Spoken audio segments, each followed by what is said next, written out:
What's up, guys? Welcome back to the channel. So today we are working on patches. We are going to put in what do they call it? A lower. It's this right here, and this is called a trunk filler extension.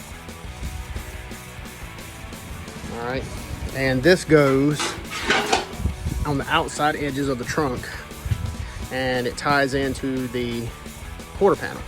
So it's at the bottom, and it's like a whole little panel that goes in the bottom and isolates and cuts off and encloses the whole back side of the quarter panel. But anyway, today, guys, we're going to install that bad boy. I'm going to show you step by step how to do it. Like, comment, subscribe. If you like this content, give me a like. Hit that notification bell for any future stuff. We've got some more stuff coming. We're going to put the trunk pan in next. We're going to try to get that done. And also, I have the cross brace that goes from the back to back here, from side to side, that the bumper bolts to, that the bumper and the extension bolts to. So I've got to put that in, then I got to put the trunk in, and then we're going to change the other quarter panel out. And then once we get the other quarter panel and all that stuff in the trunk tied in together, then we can start trying to put the wheel tubs, the extended wheel tubs in. And then once we get that in, we can concentrate on the doors and finishing the front of the car. Once I finish the trunk, guys, we're going to put that thing back on the chassis so I can try to mock up what the wheel tubs are going to be, how wide they need to be and where they need to be located and all that stuff. I'll put in videos for that, so keep your eyes open for that. So anyway, guys, like, comment, subscribe, hit that notification bell, and go get up with me on Facebook. And pretty soon I'll have an Amazon store and buy some merch, guys, to support the channel. I really appreciate that. So anyway, let's get to it. All right, guys, so right now what we're doing is we're drilling out these spot welds on this lower support piece for the Chevelle. We have a brand new piece right here, and we are trying to get all the spot welds drilled out. As you can see, I've already started popping these out here and they're all along here. The thing that sucks about Chevrolets, and well, pretty much any manufacturer of this year, back in the day, is that their spot welds are so freaking random that you kind of have to feel for them, and you can kind of feel them, you know, along the seams here and feel where they pinch the spot weld. You drill them out. Some people use a spot weld cutter. I don't really use it. I pilot drill it, and then I use I step up the drill size to go ahead and knock the spot weld out. Then I'll get up underneath this lip here with a separator. As you can see, my separator right here, and I'll pop it loose. But you got to drill out spot welds all along these seams here. You know, all along that seam there'll be spot welds you got to drill out.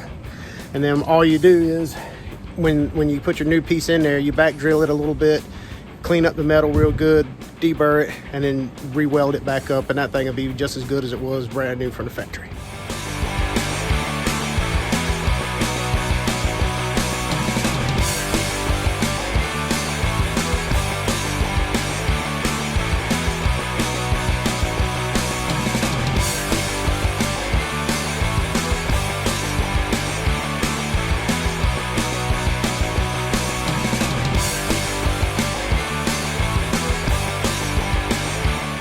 All right, so as you guys can see, I've been battling some demons here with some of this stuff. I actually cut into that a little bit. I should have been a little more careful, but I can fix it anyway. So the previous guy that did this body work, I'll show you some of the carnage. I mean, you can kind of see here, this was the factory floor pan for the trunk, and then they just put a piece of dookie-doo metal on the top and welded it in. So I'm having to cut out extra stuff, guys. And look at this right here. I mean, where they just put this piece in there and they stitch welded it in with a flux core welder, but it's got a bunch of extra wire in here where they blowed it out. And all of this was Bondo, where they were trying to hide it all. Look, there's Bondo under here, you know.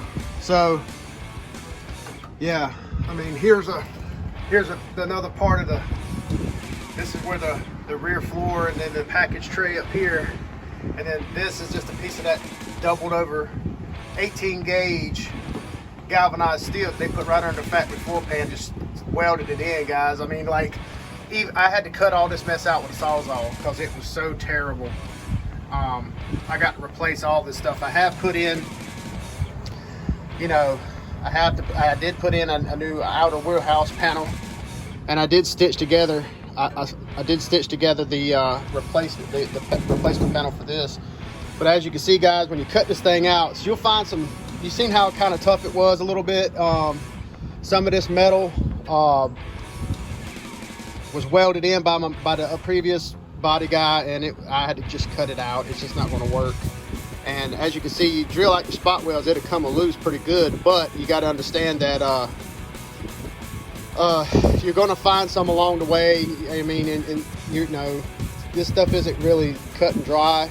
I mean, you can see some welding slag there. Not slag, but some extra wire and stuff. But all we got to do really is take my grinder. We'll grind this mess up real nice. This here is my fault. I cut a little bit too deep, but I can patch that. That's not going to hurt anything. Matter of fact, I'll probably end up having to change this whole, this rear panel here, to try to fix some of the stuff that old boy has done to it, to try to get some of this stuff to clean up a little bit.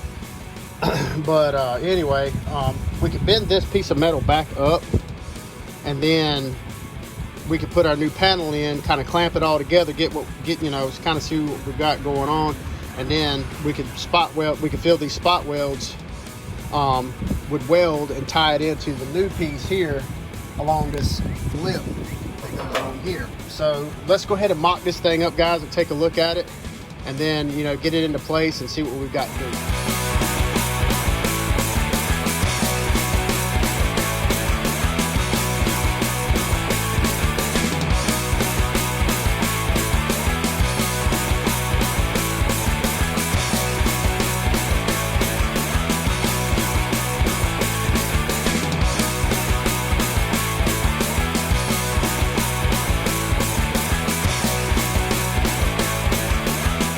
Alright guys, you can see that we got this thing clamped into place.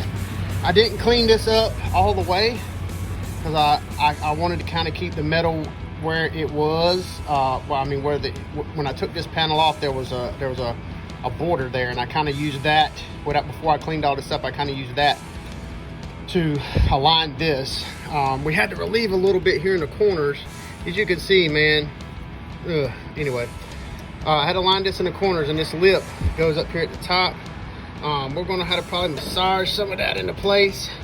What I'll do is I'll just get up here with a frame hammer, and I'll tap it over some to get it to pull in, and I'll drill me 2 or 3 holes, put some clecos in there. We're going to cleco this thing into place.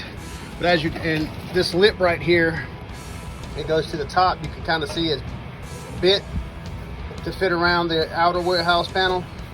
And then this here will fit. We can make it fit when we go to put the tub back in. And then right along here, this seam here is where the floor pan sits. And then this here, you want it sitting up against the quarter.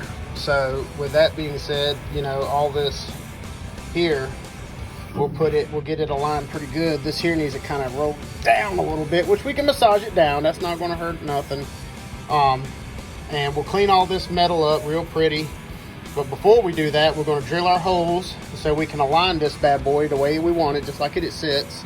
All right, and then we'll take it all apart, and we'll grind all that dookie-doo off. And on the back side of this piece here, I'm going to etch and prime and galvanize all up to this point. What I'll do is I'll hit me a mark with a marker, and I'll sand it all down real pretty. I'll hit it with some etch and primer and some galvanized. That way it won't rust anymore. And then we'll come back through here, and we'll clean this metal up, deburr it real good, and then we'll spot weld it into place. And then this job will be done, guys. It's a done deal at that point. I might even put a little tack here and there to kind of tack it into the outer wheelhouse panel so it'll be solid there. And we'll tie it, we'll take a body hammer and a bucking bar, and we'll pull all this metal in real nice and tight. We'll squeeze this, we'll squeeze this up real nice and tight, and then we'll spot weld it. Now, misconception that a lot of people get is that they're like, well, why don't you just go in here and seam all of this, you know, stitch weld every seam? And the reason why is, guys, is because simply you need spot welds held this car together since 1969, and a lot of years even before that. So I'm not even going to waste my time really.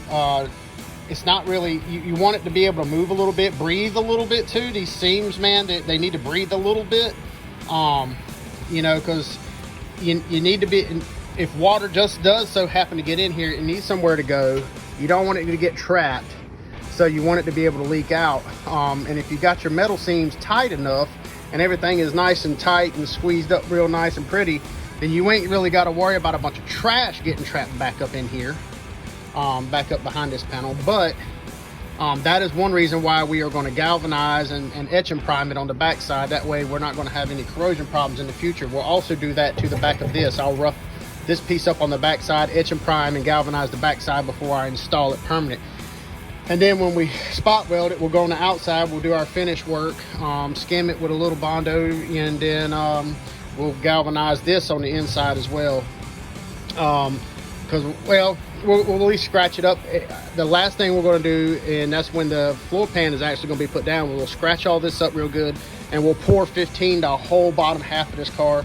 That way we ain't got to worry about it. I'll probably pour 15 all this here too, to make sure we ain't got any problems ever. But yeah, this here we'll have to form fit it to the wheel tub when we go to put the wider tub in. But you know, whatever, we'll get it all put together. But that's basically how we do it, guys. We get this piece in there, and let's get to it.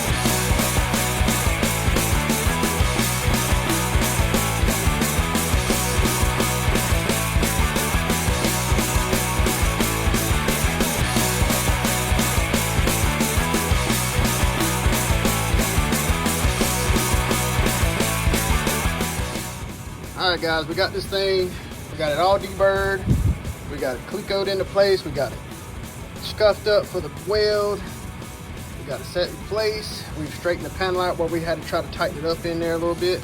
Now what I was talking about before is right in here we sprayed that etching primer and galvanized. Now what I use is this stuff right here, automotive self-etch primer. You spray a layer of that, it dries really good, really fast. And then I put this Rust-Oleum bright galvanizing compound zinc rich coating on it. This zinc stuff is corrosion resistant and corrosion preventative, and basically what it is that it's a sacrificial layer of corrosion preventative. So zinc is corrosion will try to attack zinc before it attacks the base metal. So if you spray the etching primer on it and you spray this over top, you more than likely will never ever again have a problem with corrosion in your hard to reach places like down up behind here, because you're never going to access that again, God willing, you know. So you want to go ahead and try to prevent as much rust as possible, and if you do that, then you won't have much problems. But this thing is put in place, it's clecoed in. We're not going to tie it into here, like up in here, because we're going to replace this whole aft panel. All that's going to get replaced, so we're not going to tie it in there. And we're not going to tie it in up here on the outer wheelhouse panel, because we're going to put a wheel tub in. So we'll finish sewing that thing up, tying it up into here when we go to put that wheel tub in. But we will hit these few spot welds we've got here. That'll keep it in place. And like I said before, guys, a lot of guys get on to me about seaming the whole thing, stitch welding the whole seam. But I don't stitch weld the whole seam, basically because like I said, I like it to flex. I like it to be able to breathe a little bit. If I do get a little water back in there, I like to have a little bit of drain. And I do take my body hammers and I do pull these metals in tight before I spot weld them and everything. But there's always like a little bitty teeny tiny gap in there, so you know things can get out. And most of the time, you know, dirt and stuff like that can't just get in. So anyway, guys, what we'll do is we'll spot weld this, we'll grind them down. I'll probably leave the spot wheels buttoned up on the back side, because I like to have it on the back side. Maybe not here. Maybe, well, we'll see. I'll see how I feel. But what we'll end up doing is we'll spot weld this into place. We'll grind the back side, make it look all flush and pretty, and then we'll spray this with etching primer, and we're a done deal, guys.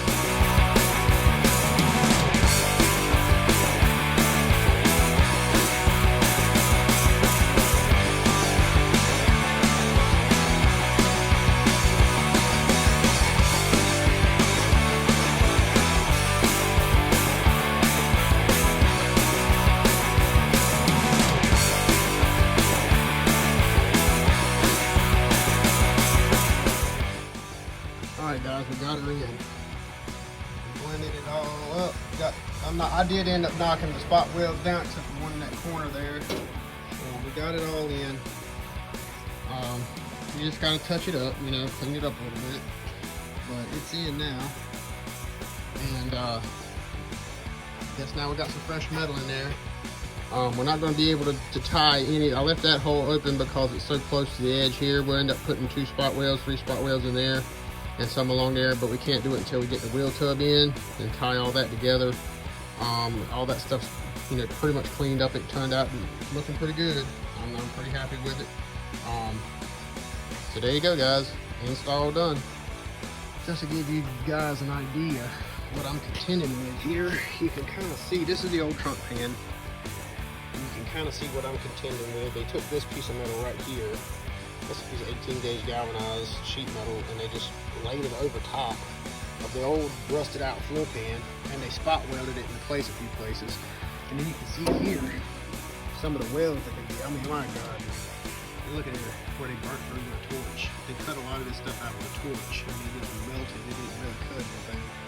So this is the kind of work that I'm contending with, guys, trying to clean it up. And I got so far to go, but you know, we'll get one thing at a time, one piece at a time, one part at a time, and the next thing you know, we'll have a car that's ready to rock. Let's pick them. I'll pick this one. All right, pick it. I can't. Go ahead and pull it. Is it red? Yeah. Okay. Yeah, we'll pull it. Yeah. These two. There's one. We gotta wash them off. Remember. Oh, the top come right on out of that thing. Where Here, boy. These broccoli at? Yeah, them broccolis look good, don't they? Here, boy. Yeah, they're cut out. Take this one. We'll help you pick the other ones. Uh-huh. Oh man, you just eat it right up. You need. All right, here we go. Pick it. Yeah. All right. Boy, that's a good one there, ain't it, boy?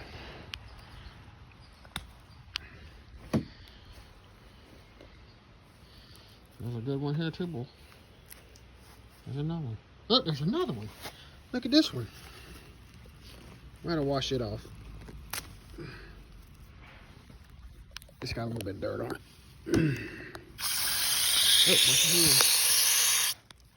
Oh, there you go, boy. Boy, you're just eating all kinds of strawberries today.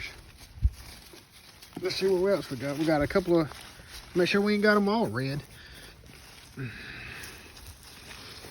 They're green. There's one turning red. It ain't red yet. That one there's turning red, see? Yeah. These ones are turning red too. Are they? Yeah, no, they're not quite red, but they're getting there.